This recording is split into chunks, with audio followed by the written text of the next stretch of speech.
संत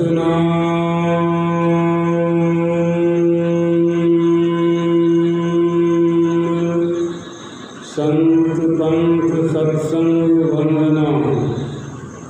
हे गुरु पूजित जगत के जगदीश हो हरते सब भव बंधना के विष हे संत शिरोमणि अब वर्ग आवा जोत हो सब गुण अवगुण से मुक्त हो। हे रूप और वाणी के मूल तू सार हो। तम ज्योति हरु शब्द के तू पार हो। सतगुरु लय साधन करत हो शांति हो। मर गया हृदय जिससे निभ्रांति हो। तुम जन तमस घन अंध करते दूर हो। जाति भय कुल त्याग से भरपूर हो। कर रहे जो भक्ति नित मद होय हो। साहिब वरद हस्त उन पर होय हो। तुम्ही सब विजय व्यापक ईश हो।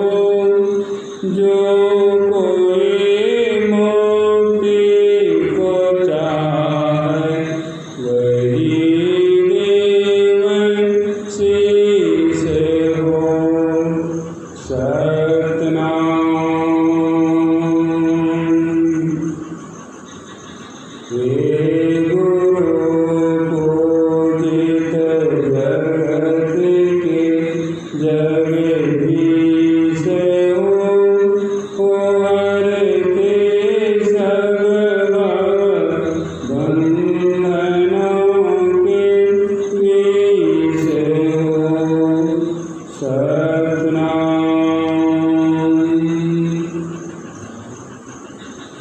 संतवाणी का पाठ संत नामदेव जी महाराज की वाणी। का नाचिला का गायला का घसी घसी चंदन लायला। पर आपन ही चिन्हिला तो चित चित्तार ढकीला। कृत आगे नाचे लोई स्वयंभू देव न चिन्हे कोई। स्वयंभू देव की पूजा जाने तो देव हर सकल बिछाने। मने नाम देव मेरे पूजा आत्म राम हर नहीं पूजा। बाबा तुलसी साहब की वाणी। गगन मंडल के बीच में झिलमिल झलकत नूर। झिलमिल झलकत नूर सूर कोई बिरला पावे।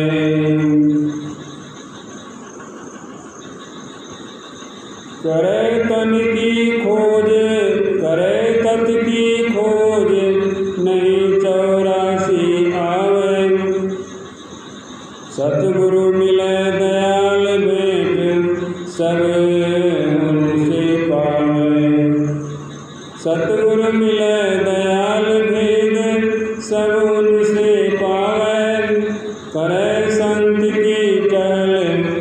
महल की खबर लगा लखावे, करे संत की टहल महल की खबर लखावे।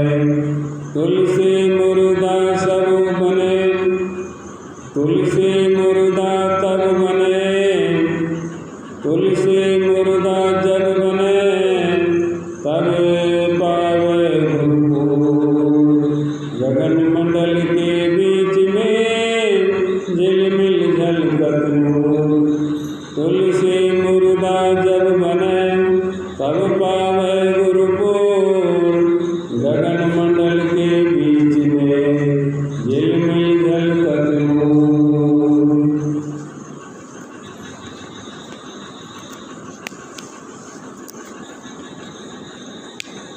विहंगावली से वाणी संख्या 80। साधो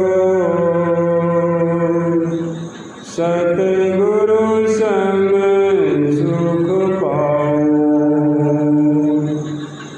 साधो सतगुरु संग सुख पाओ।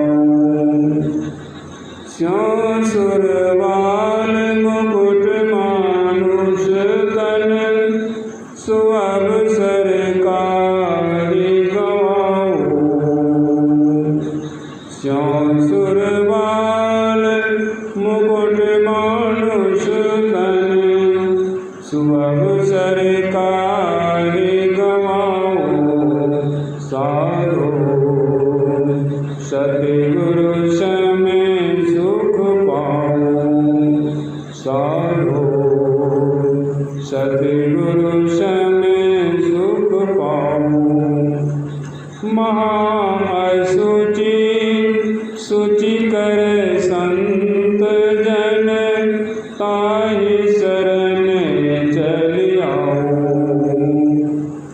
रतना सबरी जेहि विधि सुमिरै, तिन समय भजी अपनाओ। महाअसुचि शुचि कर संत जन, ताहि शरण चल आओ। रतना सबरी जेहि विधि सुमिरै, तिन समय भजी अपनाओ। साधो सतगुरु समय सुख पाओ, साधो सतगुरु समय सुख पाओ। मोह अहंगी की टोपी त्यागो, गगन शिखा मग धाओ। विजय विहंग पंथ मुक्ति का, अंतर्मुख हो पाओ। मोह अहंगी की टोपी त्यागो, गगन शिखा मग धाओ। विजय विहंग पंथ मुक्ति का, अंतर्मुख हो पाओ।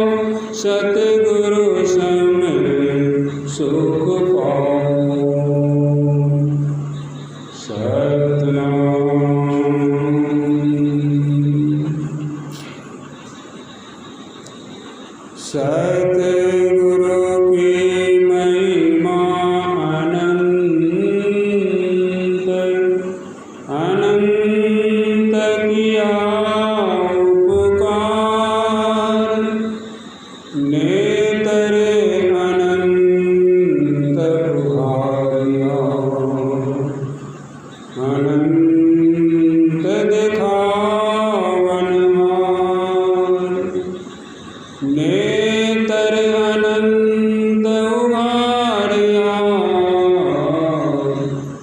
अनंत दिखावन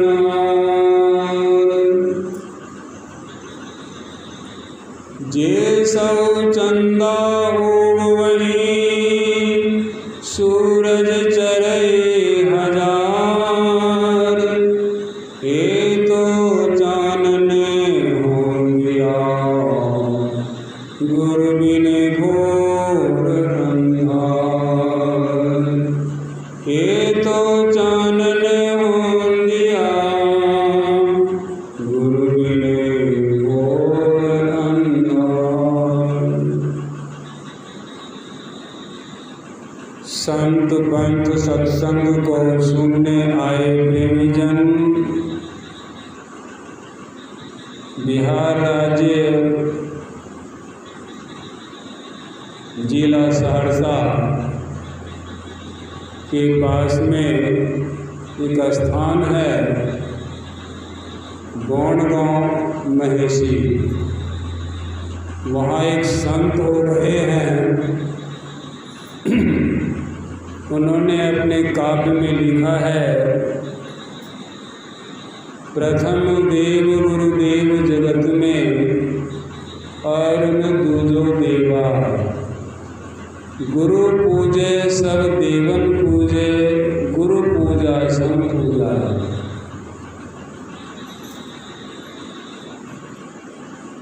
संसार में आज तक ही नहीं भविष्य में भी जिन जिन महापुरुष का आपने नाम सुना है वह सुन रहे हैं और सुनेंगे। ये सभी का नाम गुरु के हाथों पर ही है।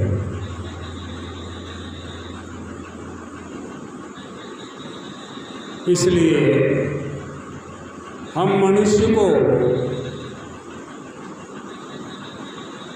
सोचना व विचारना चाहिए कि हम मनुष्य क्या हैं, कैसे हैं। काव्य में श्रवण कर रहे थे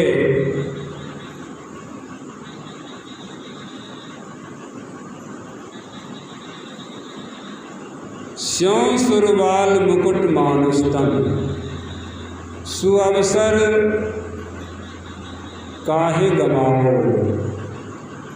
सहस्रों इंद्र का जो राजा महा इंद्र होगा उनको भी यह मनुष्य का शरीर नहीं मिला है जो कि हम आपको प्रत्यक्ष में मिला हुआ है। और इस मनुष्य शरीर के साथ साथ सुंदर अवसर भी मिला हुआ है। दो चीज के हम मनुष्य धनी हैं। एक तो मनुष्य का तन व शरीर, दूसरा इसके साथ में समय।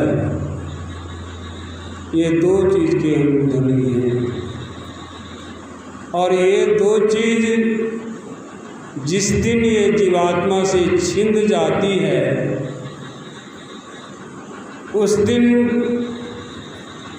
इस मनुष्य के नाम के आगे, नाम तो उनके माता पिता रखते हैं, फिर भी उस नाम के आगे पीछे कुछ उपाधियां लगी होती है। जब जीवन काल में मनुष्य होता है उनके नाम के पहले श्री लगा होता है, वह श्रीमान लगा होता है।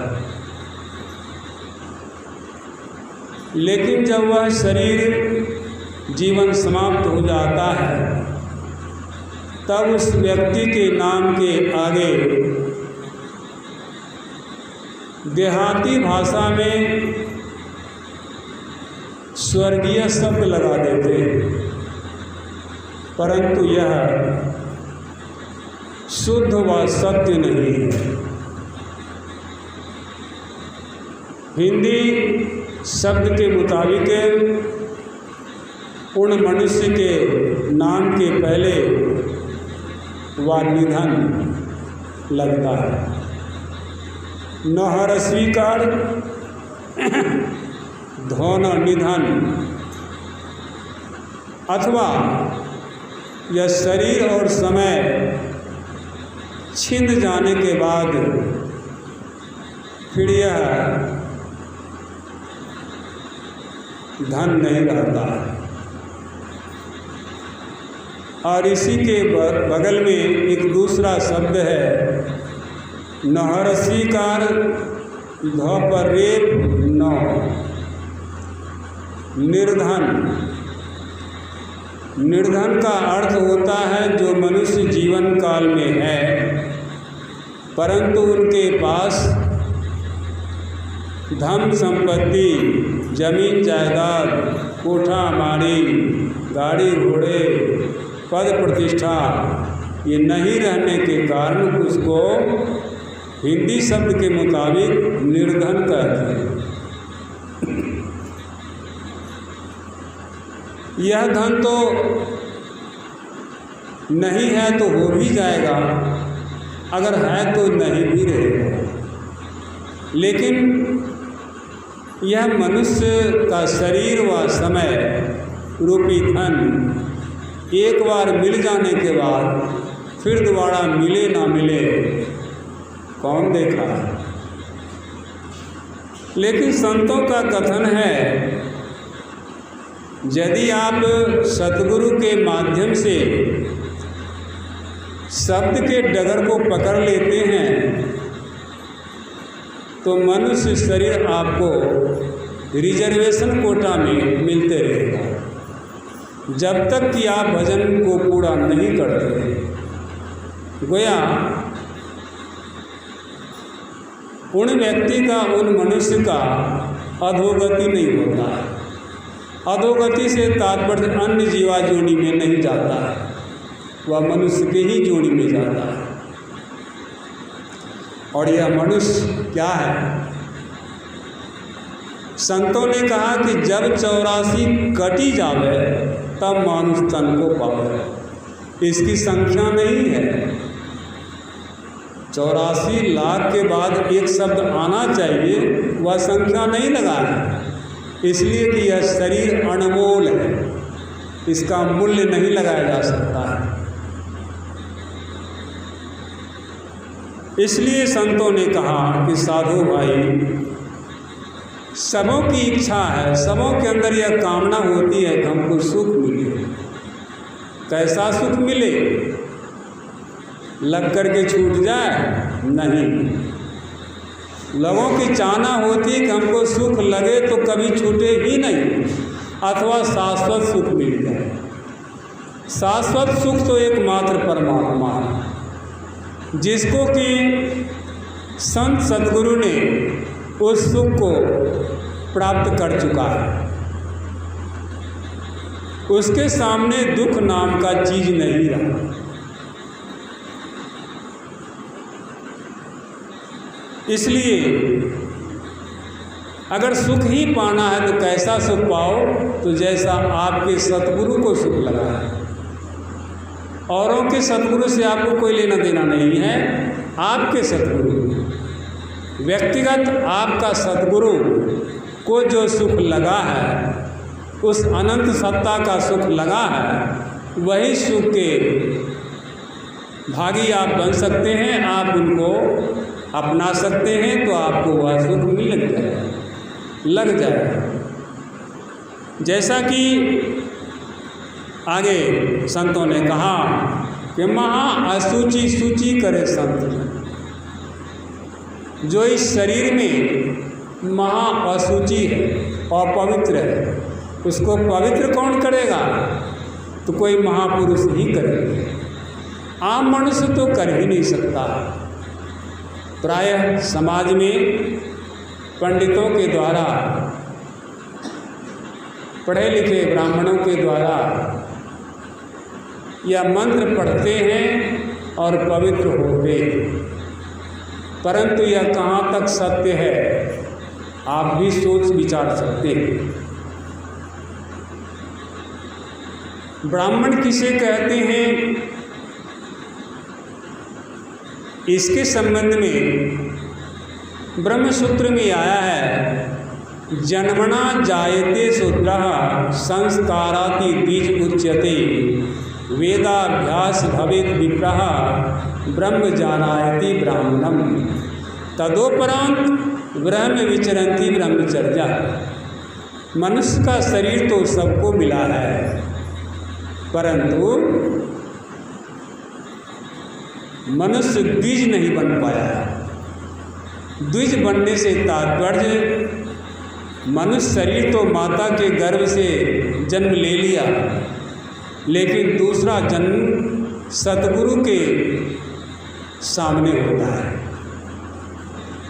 सतगुरु यदि आपको यह उपनयन संस्कार करा देता है अथवा तीसरे नेत्र का ज्ञान करा देता है, तो आपका द्विज के नाम से जाने जा सकते हैं। जैसा कि भगवान शिव के संबंध में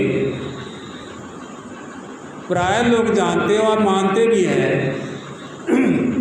कि वे गुरु हैं, गुरु थे, गुरु हैं, और सभी लोगों ने उनको गुरु माना है, उनको ऐसे गुरु मान लिया है। तो अनजान आदमी ऐसे ही मान लिया है, सिर्फ मान लिया है, व्यक्तिगत उनसे मिलाप नहीं हुआ है, व्यक्तिगत उनसे उपदेश नहीं लिया है, व्यक्तिगत उनसे कोई ज्ञान धारण नहीं किया है, व्यक्तिगत उनसे कोई उपनयन संस्कार नहीं हुआ है। जैसा कि भगवान शंकर का उपनयन संस्कार हुआ। भगवान शंकर का उपनयन संस्कार किसने कराया था? आपको विदित होना चाहिए, मालूम होना चाहिए। अभी अभी वशिष्ठ मुनि का नाम सुन रहे थे। वशिष्ठ मुनि के साढ़ू अंगिरा मुनि ने भगवान शंकर का उपनयन संस्कार कराया था। उसके बाद उनको दिव्य दृष्टि खुली थी, वह तीसरा नेत्र का खुलना हुआ था, और उस दृष्टि से उन्होंने आत्मा का दर्शन किया था। अभी तो लोग जानते हैं कि संजय को भी दिव्य दृष्टि वेदव्यास ने दिया था, और अर्जुन को भी दिव्य दृष्टि भगवान श्री कृष्ण ने दिए थे। परंतु इन दिव्य दृष्टि से उनको क्या लाभ मिला? तो फिलहाल के संतों ने कहा, दिव्य दृष्टि से जो हो दर्शन, सो माया का दर्शन पर्सन। आत्मदृष्टि से जो हो दर्शन, सो आत्मा का दर्शन पर्सन। दिव्य दृष्टि मिल भी गई तो आत्मा का दर्शन तो नहीं हुआ। लोग तो घाटे का सौदा कर लिए। यह आत्मदृष्टि कब खुलेगी? आत्मदृष्टि का बोध कौन कराएगा?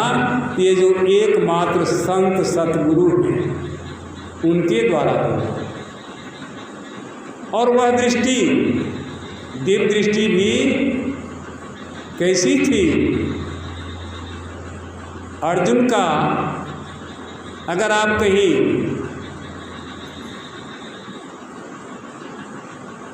पांचाली के स्वयंवर में का सीन व चेहरा देखे होंगे, चित्र देखे होंगे, तो पता चलेगा कि उनकी दृष्टि क्या थी, अर्जुन की दृष्टि क्या थी। तो उनके सामने एक प्रतिज्ञा था कि सबसे पहले तो इस धनुष पर प्रत्यंचा चढ़ाए, टंकार करे, फिर लक्ष्य को भेदे। लक्ष्य क्या था? तो ऊपर में एक मछली टंगी हुई थी और नीचे में छोटा सा का एक गड्ढा था जिसमें जल था। उस गड्ढे में उसकी परछाई देखना था। तो अर्जुन दृष्टिपात करते हैं परछाई को, परंतु निशाना लगाते हैं टंगी हुई मछली के आँखों में, और वह बाण चलाता है वह बाण मछली के आंखों में जाकर घुस जाता है। यह कैसी दृष्टि है? यह विशेष दृष्टि है। यह चरम दृष्टि बाहर की ओर देखती है। इनसे दुनिया के सब कुछ को देखते हैं, शरीर संसार को देखते हैं, परंतु अंदर से में जो एक नेत्र है जिससे कि यह ज्योति छिटक करके दोनों आँखों के द्वारा बाहर को आती है, तब आप दृश्य को देख पाते हैं। तो इसको लौटाने की कला है। इसी को लौटाने की कला को दृष्टि योग कहते हैं। और वहाँ जाकर के मछली की आँखों से तात्पर्य 1 पॉइंट अथवा बिंदु है। वहाँ पर कोई दृश्य नहीं रहता है, वहाँ सिर्फ वह 1 पॉइंट होता है और वह 1 पॉइंट से ही टंकार की शब्द आता है। यह दृष्टि तो अपनाना ही होगा, तभी तो आप मालिक के नाम को सुन पाएंगे, तभी तो आपके शरीर पाने की सार्थकता होगी। और इस ज्ञान को सिखाने वाले महापुरुष संत सद्गुरु हमारे आपके बीच में आते हैं, परंतु हम उनके इस ज्ञान को नहीं जानते। उनके बाह्य रूप को, बाह्य नाम को सुन जान करके अवहेलना कर देते हैं। घाटा किसको लगेगा? अवहेलना करने वाले। और जो इसका समर्थक होगा, जो इसको जीवन में उतार लेगा, उसका बल्ले बल्ले हो जाएगा। यदि आज अंगिरा मुनि ना होते तो भगवान शिव का भी नाम कोई सुनता क्या? जिन्होंने कि 1.25 लाख योग को पैदा किया था और अंतिम में उन्होंने नादानुसंधान को रखा है। ये नाम की कमाई भी कोई कर पाता क्या? धन्य थे वे सतगुरु अंगिरा मुनि, धन्य थे वे सतगुरु गर्गाचार्य, जो कि कृष्ण को भी यह आत्मदृष्टि प्राप्त करा दिया था। लेकिन वे भी बहिर्मुखी होने के कारण उन्हें भी मोक्ष नहीं हुआ। राम के भी 2 गुरु थे। वशिष्ठ मुनि ने उन्हें कुलगुरु में यह आत्म ध्यान करने का ज्ञान दिया था, लेकिन वे बहिर्मुखी होने के कारण, विश्वामित्र के ज्ञान के मुताबिक चलने के कारण उन्हें भी आत्मदृष्टि का प्राप्त नहीं हुआ था। इसलिए ये सब संसार में आज पूजे जाते हैं। ये किस रूप में? काल के रूप में, महाकाल के रूप में। राम कृष्ण दो जग के काला। अगर राम कृष्ण के दर्शन से मुक्ति होती तो उद्धव क्यों तपस्या करते? अगर कृष्ण के दृष्टि से, कृष्ण के गुरु भक्ति से 5 भाई पांडव को मोक्ष मिलता तो फिर उनको क्यों नहीं मिला?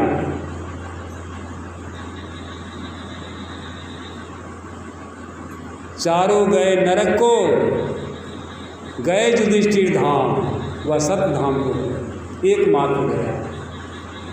लेकिन इनके संग में रहने का कारण क्या था?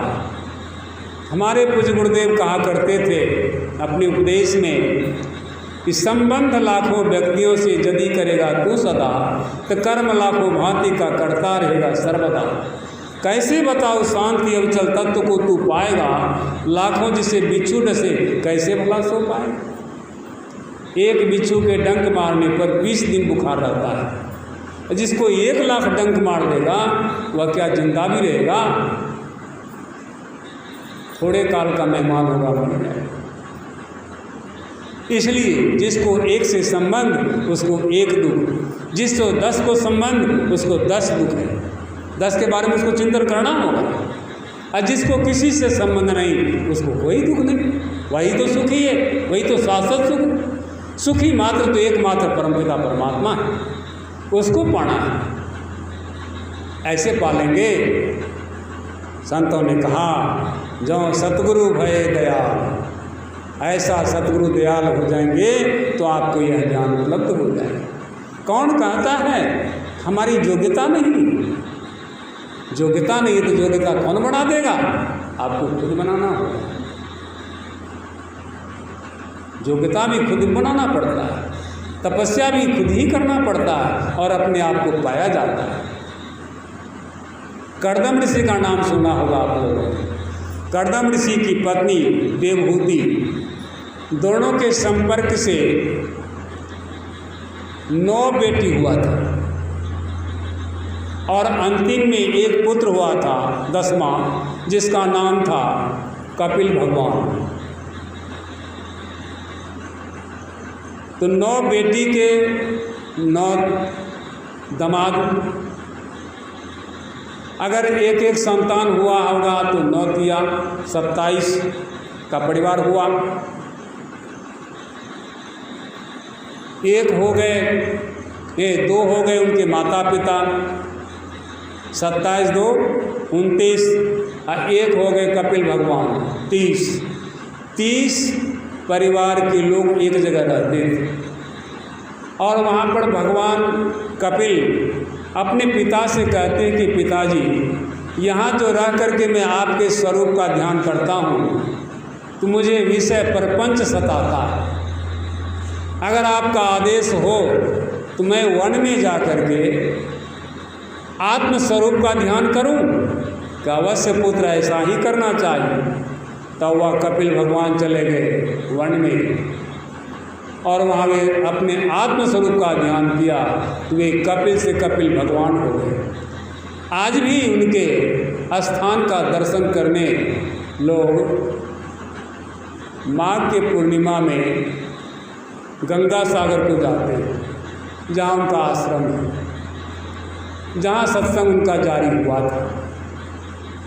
गोया कहने का तात्पर्य है वे सभी महापुरुष हमारे आपके जैसे ही मनुष्य शरीर देहधारी थे।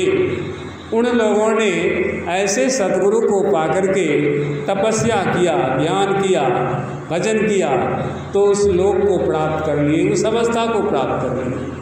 हम आप क्यों नहीं कर सकते हैं? नहीं करने का कारण है कि हमारा संबंध संसार से, और ये सभी संबंध को छोड़ दिया था। अगर वही भगवान कपिल यदि परिवार को छोड़ नहीं देते, वन में अकेले नहीं जाते और अपने आत्मस्वरूप का ध्यान नहीं करते तो फिर उसको मोक्ष कैसे मिलता? आज उनके नाम लोग कैसे जानते?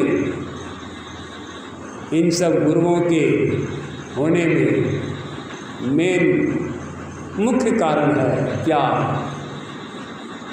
भगवान बुद्ध के बारे में भी अभी सुन रहे थे, उन्होंने भी त्याग किया।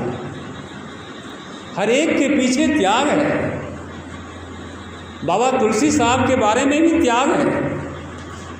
बाजीराव पेशवा खानदान के श्यामराव, जिनका बाद में नाम पड़ा तुलसी साहिब, जिनके गुरु संत चरणदास जी महाराज, आज तक कोई खुलासा नहीं किया था लेकिन मैं कर रहा हूँ। मैं हूँ संत चरण के लारा, बंदो चरणन बारंबारा, संत चरण रज तुलसी दासा, कछ कछ भाखा अगम बिलासा, संत चरण महिमा पुनि गाऊं, उनके चरण शीश पर नाऊं, आदि आदि कहते घट रामायण। वे अपने को कह रहे हैं कि मैं हूँ संत चरण के लारा। लारा का हिंदी शब्दकोश में चलिए पता कीजिए क्या होता है। लारा का अर्थ क्या होता है बताइए मास्टर साहब, लारा का क्या अर्थ होता है?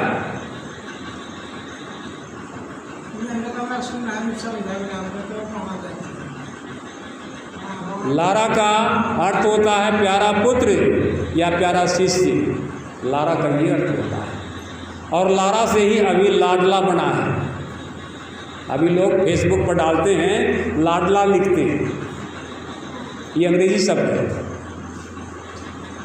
लारा है शुद्ध सतपुरी भाषा में लारा। मैं हूँ संत चरण के लारा। मैं संत चरणदास का मैं लारा हूँ, प्यारा शिष्य हूँ, प्यारा पुत्र हूँ, जो कह लो। बंदों चरणन बाड़ा बाड़ा, इसलिए मैं उनके दोनों चरण, बंदों विशेषण लगा हुआ है, बहुवचन में, एक चरण नहीं, बहुवचन, दो चरण, दोनों चरण का मैं बंदन करता हूँ। संत चरण रज तुलसीदासा, संत चरणदास का मैं रज हूँ, चरण का धूली हूँ। कछु कछु भाखा अगम विलासा, कुछ कुछ मैंने जो उस अगम में गया और देखा, उसकी विलासता के बारे में मैं कुछ बोल रहा। ये क्यों कर रहे हैं बाबा तुलसी साहब? संत चरण महिमा पुण्य, उनकी महिमा में गाता हूँ, उनके चरण शीश पर नाऊं, उनके चरण को मैं अपना शीश नभाता हूँ। वही तो ये काव्य में कहते हैं, गगन मंडल के बीच में झिलमिल झलकत नूर, झिलमिल झलकत नूर, सूर कोई बिरला पावे। कोई सूरवीर होगा जो उस बिरला उसको पाएगा, सूर कोई बिरला पावे। सतगुरु मिले करे तन की खोज, करे तत्व की खोज। यह तत्व का जो खोज करेगा, वह परम तत्व परमात्मा क्या है, उसका जो खोज करेगा, नहीं 84 आवे, वह फिर 84 में नहीं जाएगा, कभी नहीं जा सकता। सतगुरु मिले दयाल, जब सतगुरु दयाल मिल जाएंगे तब क्या होगा, भेद उनसे पावे, भेद सब उनसे पावे, उसका सारा भेद उन सतगुरु से पाएंगे। करे संत की टहल, और वहाँ कौन सा टहल करेंगे, संत का टहल करेंगे। संत का टहल और आम टहल में अंतर है। संत का टहल तात्पर्य संतों के रास्ते पर चलने का जो काम करता है वो संत का टहल करता है, और संत के रास्ते से विपरीत जो कुछ भी करता है वह संत का टहल नहीं करता है, वो अपना मनमानी करता है, मनुखी। करे संत की टहल, महल की खबर लखावे, वही उस महल का खबर को लगता है, देखता है और दिखाता भी है, ऐसा नहीं कि सिर्फ अपने देखता है। तुलसी मुर्दा जब बने, तुलसी साहब कहते हैं जब कोई इस तरह से करते हुए मुर्दा बन जाता है बाहर से, तब क्या होता है, तब पावे गुरु बोर्ड, तब वह गुरु का घर, गुरु का गांव, गुरु का मोहल्ला, गुरु के शहर को पा लेता है। गगन मंडल के बीच में झिलमिल झलकत नूर, यही तो संत नामदेव जी महाराज भी वचन में फरमाते हैं, कहाँ नाचीला, बाहर में क्या नाचते हो, कहाँ गाइला, डफली बजा बजा करके गाते हो, कहाँ घसी घसी चंदन लाइला।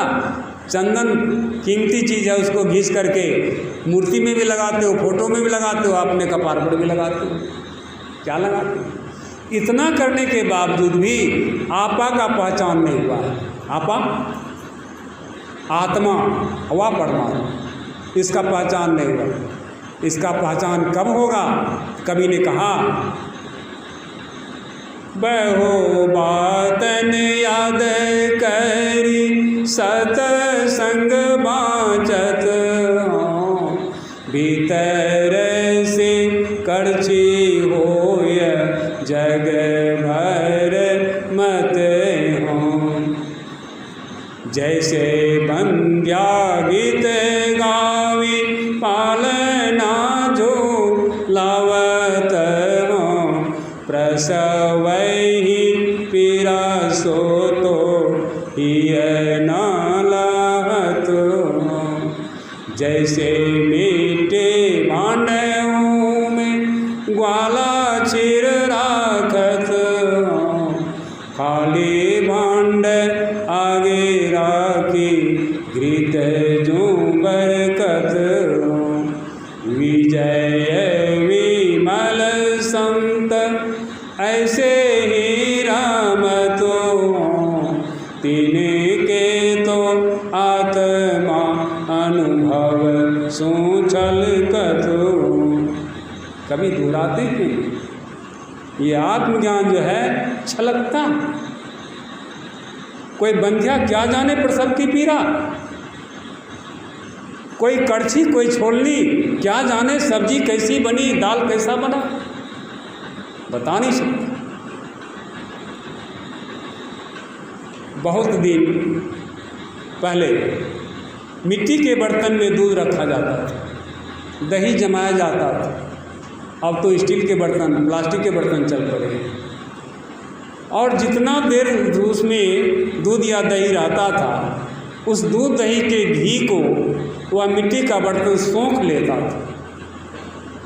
सोख करके वह पूरा फूल जाता था और माई दाई उसको धो करके फिर उसको सोनहाती थी, गरम चूल्हे पर रख देती थी। तो उस समय वह घी, कच्चा घी जो था वह पिघलने लगता था, सन सन करके पिघलता था। ठीक इसी तरह से कवि कहते हैं कि जो अपने जीवन में इसको उतार लेता है उसको यह ज्ञान सामने प्रखर हो जाता है।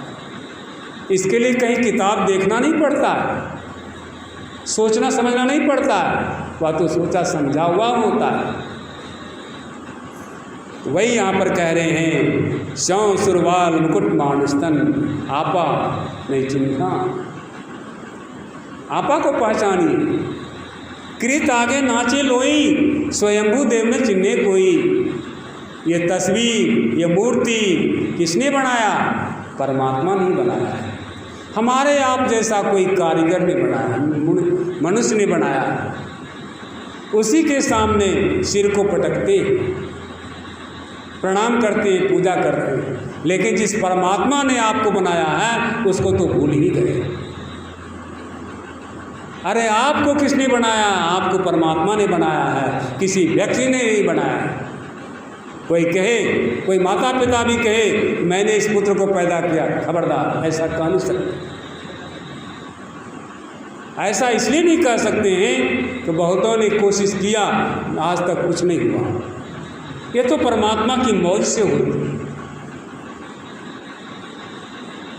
ये अजा अनाद्या है, हरगिज न कहना चाहिए। प्रकृति और पुरुष के संयोग से होता है, लेकिन होवे प्रभु की मौज से। ये प्रकृति दैवोत्पत्ति लय होवे प्रभु की मौज से। अजा अनाद्या है, हरगिज न कहना चाहिए। कितने को संतान होता भी नहीं है, क्या उसने मेहनत नहीं किया? क्या उसने संपर्क नहीं किया? किया है, लेकिन प्रभु की मौज नहीं हुई। और जिनको मौज होती है उनको तो बहुत होता है, संभाल से ज़्यादा हो जाता है। तो यह जो है परमात्मा की तरह, और हम आपको परमात्मा ने भेजा है। हम लोगों को परमात्मा की तरफ चलना चाहिए। इसलिए माता सहजोबाई भी कहती हैं, राम तजू वै गुरु न विसारू, गुरु के सम हरि गुण निहारू। हरि ने 5 चोर दिए साथा, गुरु ने लई छुटाई अनाथा। गुरु ने छुड़ा दिया उससे, हम कितना स्वतंत्र हो गए, कितना हम सुखी हो गए। आप बार बार घड़ी देखते हैं, घड़ी को चलने दीजिए अपने ढंग से।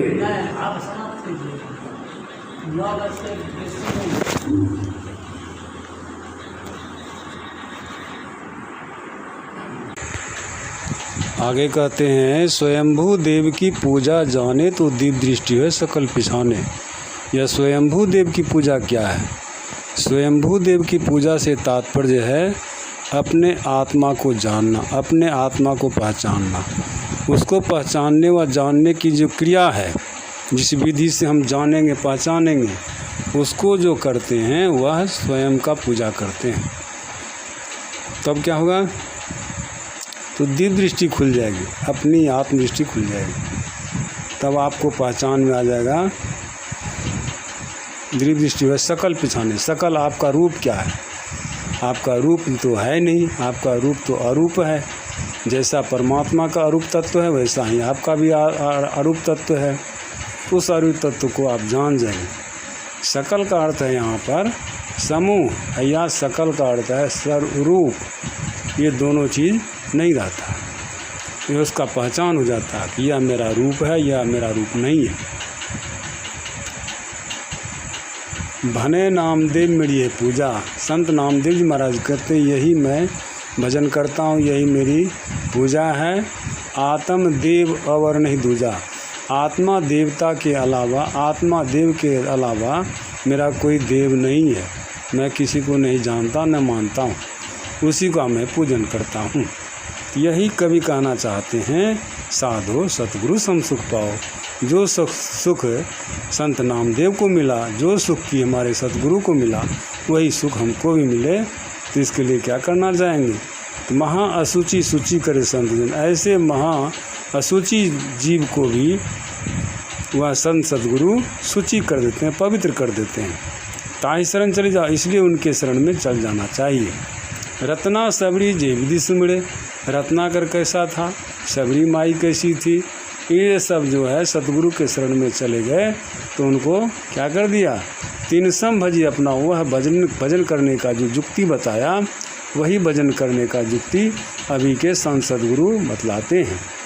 और उस भजन में ये दो चीज़ का त्याग करना पड़ता है, एक तो मोह और दूसरा अहंकार। इसकी टोपी जो है उतार करके फेंकना पड़ता है। तब कहते हैं गगन शिखा मग धाओ, अंतराकाश के तरफ धाओ, तेजी से चलो। विजय विहंग पंथ मुक्ति का। यह कवि कहता है कि यह क्या है पंथ? तो विहंग का पंथ है।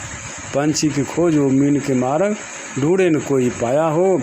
कहे कबीर सतगुरु मिले पूरा, तो भूले को राह बताया। तो यह पक्षी और मीन का रास्ता को आज तक कोई खोज नहीं पाया है। तो वही यह विहंगम का पंथ है, मुक्ति का पंथ है। इस पर जो चलता है वह भी विहंग के जैसा अपने आप को आकाश में मुक्त हो जाता है। और वह मुक्त होकर के स्थूल से छूट करके सूक्ष्म में, सूक्ष्म से कारण में, कारण से केवल में, केवल से परम धाम में चले जाते हैं। तो अंतर्मुख जब तक नहीं होंगे तब तक इस अवस्था को नहीं पा सकते हैं। इसलिए हम लोगों को चाहिए ऐसे संत सद्गुरु से मिलें और उनसे सही युक्ति सीख करके भजन अभ्यास करें। यह सत्संग जो हुआ झारखंड प्रांतीय संत पंथ सत्संग वार्षिक अधिवेशन, ये 2 दिन का जो सत्संग हुआ, दोनों दिन में अच्छे तरह से सत्संग संपन्न हो गया। अब आरती का गायन हो। सतनाम आरती सतनाम संग की जय, शून्य शिखर मार्ग धर लीजय। संत शरण गही जीवन जाव, संत विरोधी आवागमन राव। दृष्टि फेरी घट भीतर राखो, गुरु ज्ञान अमीय को चाखो। चेतन सूरत शब्द लो लाई, संत पंथ निज घर कूंजाई। गगन गुफा माँ अमृत बासा, पूरा गुरु बिन जाय पियासा।